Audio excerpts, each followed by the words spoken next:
வணக்கம் நலம்தானா வியூவர்ஸ். இன்னைக்கு மக்கானா வச்சு கிரேவி செய்ய போகிறோம். இந்த மக்கானா எல்லாருக்கும் தெரியும். இதை செஞ்சுக்கிட்டே பார்க்கலாம்.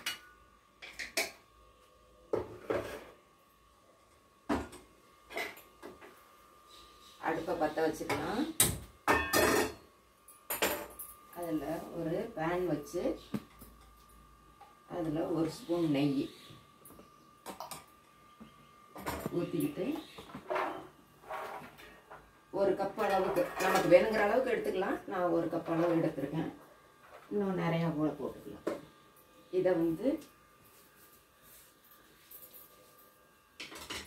வறுத்துக்கணும். ஒரு நிமிஷம் வறுத்தா போதும். அப்புறமேலு கிரேவியில் வேக வச்சு எடுக்கணும். அதனால் ஒரு நிமிஷம் மட்டும் வறுத்து எடுத்துக்கலாம். இது ஹெல்த்தியான ஃபுட்டும்பாங்க. பிள்ளைங்களுக்கெல்லாம் இது மாதிரி இதை இந்த காரம் போட்டு மாதிரி செஞ்சு கூட சாப்பிடுவோம். அதுக்கு பதிலாக இது கிரேவியில் செஞ்சும் சாப்பிடலாம்.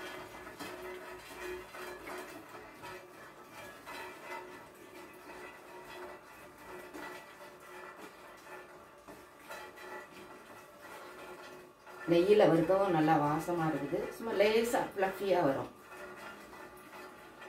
இதை வறுத்துட்டு உடனே கிரேவிக்கு அதில் தாளிச்சிக்கலாம். வேறு இதுலேயே கூட தாளிச்சிக்கலாம். ஒட்டாமல் வருது. கையை விடாமல் கிளறணும். ஒரு நிமிஷம் விட்டாலும் அப்படியே கருப்பாக பிடிச்சிரும் அதில். அதனால் கையை விடாமல் கிளறணும். இந்த அவ்வளோதான். எடுத்து தட்டில் மாற்றிடலாம். இந்த பேன்லேயே இன்னும் கொஞ்சம் நெய், வெண்ணெய் கூட போட்டுக்கலாம். இதில் நெய்யும் கொஞ்சம் எண்ணெயும் கலந்துக்கலாம். எண்ணெய்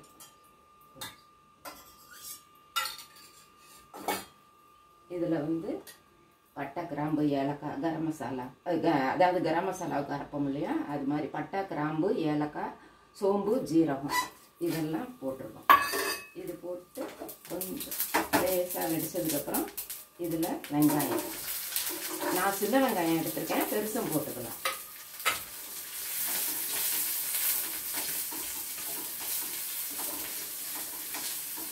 இது ஒரு நிமிஷம் வதக்கணும்னா இஞ்சி, பூண்டு, ஒரு பச்சை மிளகாய், தக்காளி, முந்திரி பருப்பு இதெல்லாம் போட்டு வதக்கி அரைச்சிக்கணும். இந்த சூட்லேயே நம்ம மிளகாய் பொடி, கொத்தமல்லி பொடி எல்லாம் கூட இதிலேயே போட்டுக்கலாம். நம்ம கரம் மசாலா இன்னும் கொஞ்சம் ஸ்பைஸியாக வேணுங்கிறவங்க கரம் மசாலா தனியாக கொஞ்சம் பொடி போட்டுக்கலாம். நான் லைட்டு ஃப்ளேவராக இருந்தால் போதுன்ட்டு இதோட விட்டுற போகிறேன். இந்த இது வதங்கிடுச்சு கொஞ்சம். இதில் இஞ்சி, பூண்டு, இந்த இஞ்சி நான் கொஞ்சமாக செய்கிறதுனால கொஞ்சமாக போட்டிருக்கேன். பூண்டு பேஸ்ட் மாதிரி பண்ணி வச்சுட்டு, முந்திரி பருப்பு, ஒரு பச்சை மிளகாய் கொஞ்சம் ஃபில்ட் பண்ணி இது ஒரு நிமிஷம் வதக்கணும்னு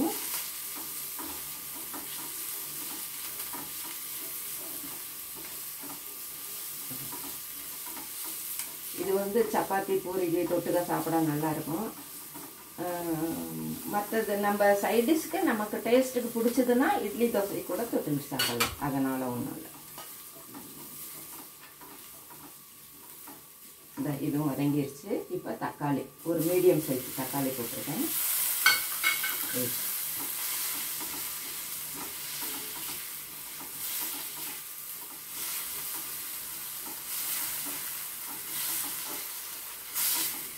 இது நல்லா இருக்கும். ஒரு கெட்டி கிரேவியாக செஞ்சுட்டோம்னா முந்திரி பருப்பு போடுறதுனால ஒரு மாதிரி கிரேவி திக்காக இருக்கும். நம்ம அதுக்கு தகுந்தாப்புல தண்ணியை ஊற்ற மாட்டோம், ரொம்ப கச்சிதமாக ஊற்றிக்குவோம். இப்போ இதுவும் வதங்கிடுச்சு. தக்காளி வதங்குது. இதுலேயே கொஞ்சமாக மிளகாய் பொடி. இந்த காரம் ரொம்ப இழுக்காது மக்கானா, அதனால் பார்த்து கச்சிதமாக. இதில் கொஞ்சமாக மஞ்சள் பொடி, கொத்தமல்லி பொடி, அந்த மிளகாய் பொடி போடுறதுக்கு தகுந்தாப்புல முக்கால்வாசி, அதோட கொஞ்சம் போட்டு சரியாக போடலாம். சரியாக போட்டு கொஞ்சமாக இதில் உப்பு போட்டுக்கலாம்.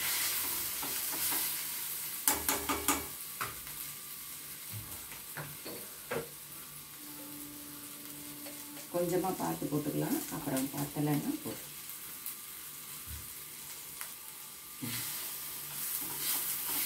வதங்கிடுச்சு. இதுலேயே வெங்காயம் போட்டுக்கலாம்.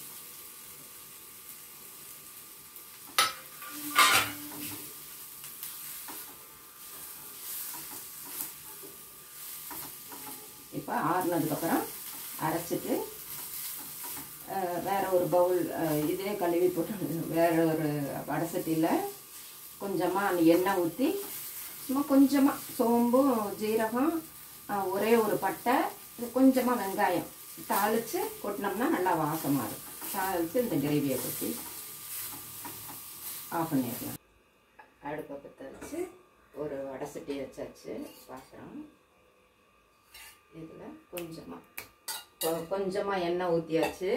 இதில் எண்ணெய் அதுலேயும் நல்லா எண்ணெயெல்லாம் ஊற்றிருக்கிறதுனால நமக்கு இதில் கொஞ்சமாக இது வதக்கிறதுக்கு மட்டும் கொஞ்சமாக எண்ணெய் ஊற்றினேன். சும்மா ஒரு பிஞ்சு ஜீரகம் சோம்பு ஒரே ஒரு சின்ன பட்டை வாசத்துக்காக, ஒரு ஃப்ளேவர் நல்லா இருக்குங்கிறதுக்காக.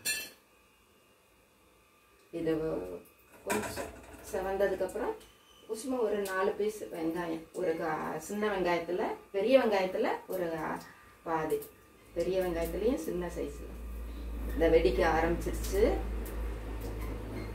இதை போட்டு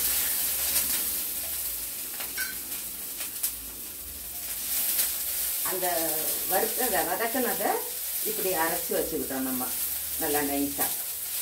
இப்போ இதை இதில் போட போகிறோம். இதுலேயே எல்லா பொடியும் போட்டாச்சு. மிளகாய் பொடி, கொத்தமல்லி பொடி, மஞ்சள் பொடி எல்லாம் போட்டாச்சு. இந்த இதுவும் வதங்கிடுச்சு. இப்போ இந்த மசாலா இதில் ஊற்றிடலாம். இப்போ இந்த சமயத்தில் கரம் மசாலா பிடிக்கிறவங்க கொஞ்சம் இன்னும் கொஞ்சம் அதாவது ஃப்ளேவர் வேணுங்கிறவங்க இன்னும் போட்டுக்கலாம். இப்போ இது தண்ணியை கொதிக்க வச்சதுக்கப்புறமேலு மக்கானாவை போட வேண்டியது.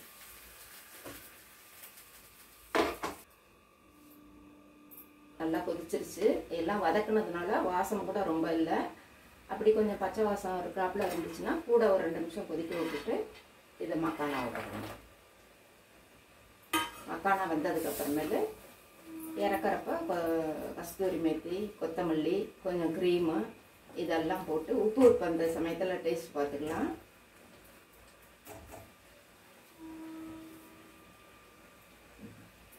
உப்பு சரியாக இருக்கு.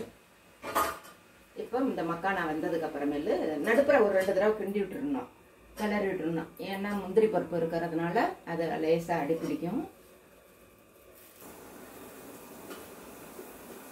நல்லா 5 நிமிஷமே ஆயிடுச்சு இது வேகிறதுக்கு. நடுப்புற ஒரு 3-4 தடவை கிளறி விட்டாச்சு. இப்போ தொட்டு பார்த்து அதை நல்லா சாஃப்டாக வெந்ததுக்கு அப்புறமேலு இது மாதிரி ஆயிடும். நமக்கு வேணுங்கன்னா திக்னஸ்க்கு தகுந்தாப்புல செஞ்சுக்கலாம். இதில் கஸ்தூரி மேத்தியை அப்படியே நான் நசுக்கி வச்சுருக்கேன். இதை கொஞ்சம் தூவிட்டு கொத்தமல்லி தலையும் தூவிடணும். ஃப்ரெஷ் க்ரீம் இருந்ததுன்னா அது கொஞ்சம் போட்டுக்கலாம். இதையும் போட்டு ஆஃப் பண்ணிடுறேன். ஆஃப் பண்ணியாச்சு. இந்த கிரேவி ரெடி ஆயிடுச்சு. இது நல்ல வாசமாக இருக்குது, நல்லாவும் இருக்குது, உடம்புக்கும் சத்து. அதனால் நீங்களும் செஞ்சு பார்த்துட்டு சாப்பிடுங்க. நல்லா மக்கானா நிறையா வேணும்னா இன்னும் நல்லா நிறையா போட்டுக்கலாம். நான் கொஞ்சமாக போட்டிருக்கேன், அதனால் இந்த அளவுக்கு இப்படி இருக்கு. நீங்களும் செஞ்சு பாருங்கள். நலம் தானா சேனலுக்கு சப்ஸ்கிரைப் பண்ணுங்கள், பெல் பட்டனை ப்ரெஸ் பண்ணுங்கள். வேறு ஒரு வீடியோவில் பார்க்கலாம். தேங்க்யூ.